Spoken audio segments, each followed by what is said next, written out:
Instagram ने steroid usage को बहुत बढ़ाया। एक पोस्ट के लिए स्टेरॉइड्स के रास्ते पे चले जाते हो। बड़े बड़े नाम के बॉडी बिल्डर मरे हैं। वो 18 साल का दिख ही नहीं रहा है, वो दिख रहा है आपको 26-27 साल का।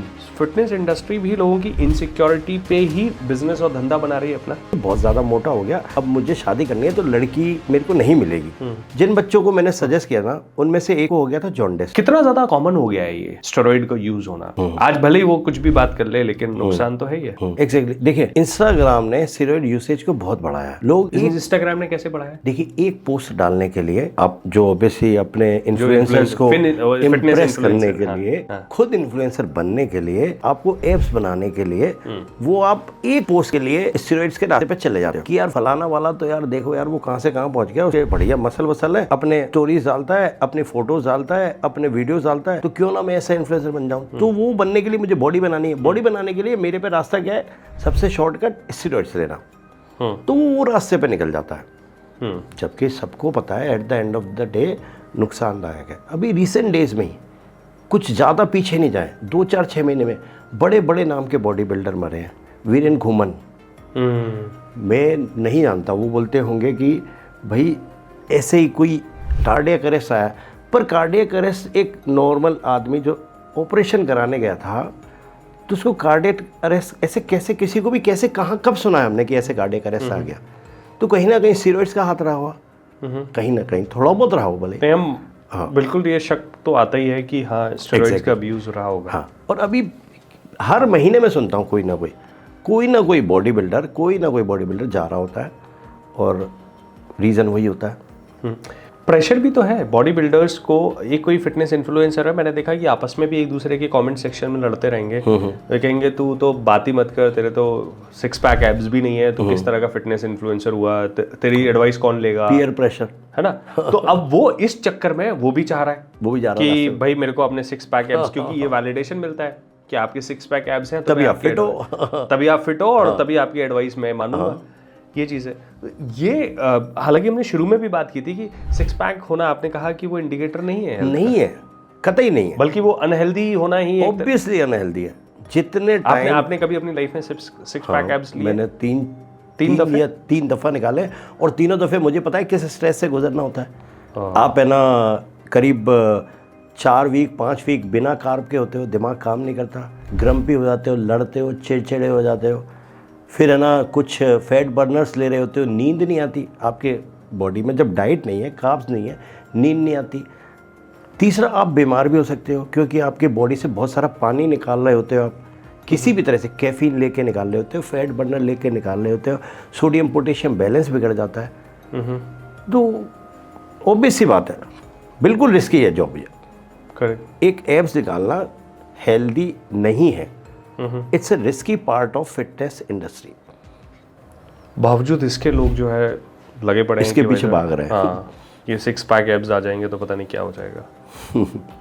तो आप खुद देखें ना, अगर आप इतना ही ज़्यादा है ना इफ़ेक्टिव होते, या इतना ही ज़्यादा इसका पॉजिटिव इम्पैक्ट होता, तो जितने भी ये स्टार्स हैं, ये लोग पूरे समय ही लेके घूम रहे होते। Aamir Khan for the short period of time उसने एब्स निकाले, रणवीर सिंह उसने शॉर्ट पीरियड ऑफ टाइम, क्योंकि ये हेल्दी है ही नहीं। उनको भी पता है कि भाई इनको पूरे टाइम, शाहरुख खान भी इवन, तो कुछ समय के लिए ही रख सकते हैं और कुछ समय के लिए ही निकाल सकते हैं, क्योंकि ये हेल्दी नहीं है। बॉडी बिल्डर्स अलग क्या करते हैं? जैसे मैंने सुना है कि बॉडी बिल्डर्स, अब आप उनको ही देख लो यार, कोलमैन को, कि अभी किस तरह की स्थिति है, मतलब he is not able to walk, ठीक है, and he is a hero for many.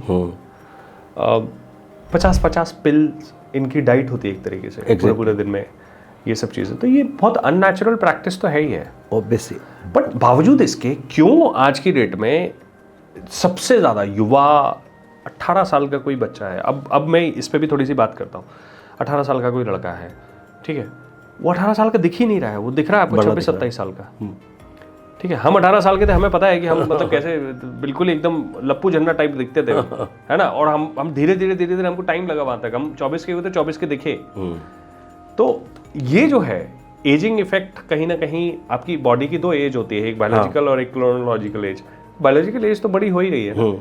लड़कियों के लिए भी बहुत ऐसे उन्होंने भी अपने बॉडी स्टैंडर्ड्स ऐसे बना लिए हैं कि जहाँ पे वो ऑगमेंटेशन उनकी बॉडी में उनको चाहिए। हाँ जी, ठीक है, और वो नेचुरली नहीं आ रहा है, तो किसी न किसी हार्मोन कुछ और चीज़ों से हो रहा है।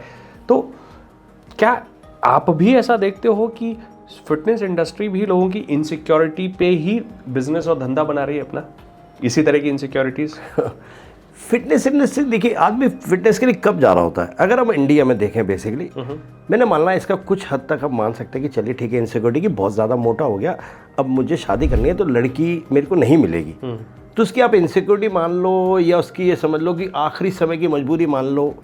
ये हो गया कि मेरी हाइट कम है तो मुझे ना लोगों के बराबर होना है, तो उसकी इनसिक्योरिटी आप कह सकते हो पार्ट ऑफ इनसिक्योरिटी है, पर उसको भी एक्चुअली सबके मतलब सामने उसको हेल्दीली एड्रेस करना जरूरी है ना, कि मतलब ये नहीं कि भाई तू ये इंजेक्शन ले ले और इससे काम हो जाएगा, फटाफट से कुछ वो नहीं होना चाहिए कभी भी, कहीं पर भी।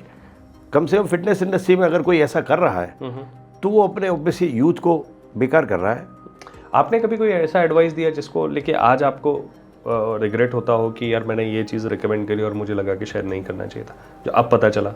हाँ, कुछ मतलब मेरे ख्याल 2017 से 2019 के बीच मैं थोड़ा अपना ऑब्वियसली दूसरा या शायद तीसरा ट्रांसफॉर्मेशन में कर रहा था, तो हाँ तीसरा ट्रांसफॉर्मेशन मुझे करना था, और एज मेरी उस समय करीब 48 के आसपास उस समय हो चुकी थी। और मुझे टेस्टोस्टेरोन मेरे इतना लो हो चुका था कि बिना मुझे टीआरटी कहते हैं टेस्टोस्टेरोन रिप्लेसमेंट थेरेपी, उसके बिना नहीं हो सकता था। तो मैंने उस दौरान थोड़ा इन्फ्लुएंस हुआ इससे। एक डैन ड्यूशेन है, उनकी मैंने बुक पढ़ी, मैंने इवन स्टीरॉयड पे कोर्स किया, बॉम्बे गया, करीब 1-1.5 महीने वहाँ रहा, कोर्स किया। उसके बाद में मैंने स्टीरॉयड खुद भी यूज़ किए, लोगों को भी कराए, पर at the end of the day 1.5-2 साल बाद मुझे अपने में भी कुछ साइड इफ़ेक्ट्स दिखे। और जिन लोगों को मैंने सजेस्ट किए थे, देखिए जब मैं पढ़ रहा होता था, जब आप जिस चीज़ में होते हो, इंडल्ज हो जाते हो, तो आपको सब कुछ सही सही लगता है। करेक्ट है ना, क्योंकि आपको वो जिस प्रोग्रेस को लेके आपने सोचा था वो तो मिल ही रही है, वो तो आपको आ ही रहा है, तो उस समय लग रहा है सब सही है, नहीं यार कुछ नहीं हुआ, नहीं यार कुछ नहीं होगा। पर जब उसका साइड इफेक्ट, अब डे 1 तो दिखेगा नहीं साइड इफेक्ट, साल में, 6 महीने में, 2 महीने में, 3 महीने में जब उसके साइड इफेक्ट दिखे, तो अब इससे मुझे बिल्कुल रिग्रेट हुआ। मैंने सब चीज़ों को, जितने भी लड़कों को जहाँ तक भी सजेस्ट किया था, सबको उस दिन का दिन है और आज का दिन है, बिल्कुल स्टीरॉयड को सजेस्ट करना मैंने बिल्कुल बंद कर दिया। खुद पे यूसेज करीब 4-5 साल, मेरे ख्याल उससे ज़्यादा भी हो गए हो सकते हैं कि मैंने बिल्कुल उन चीज़ों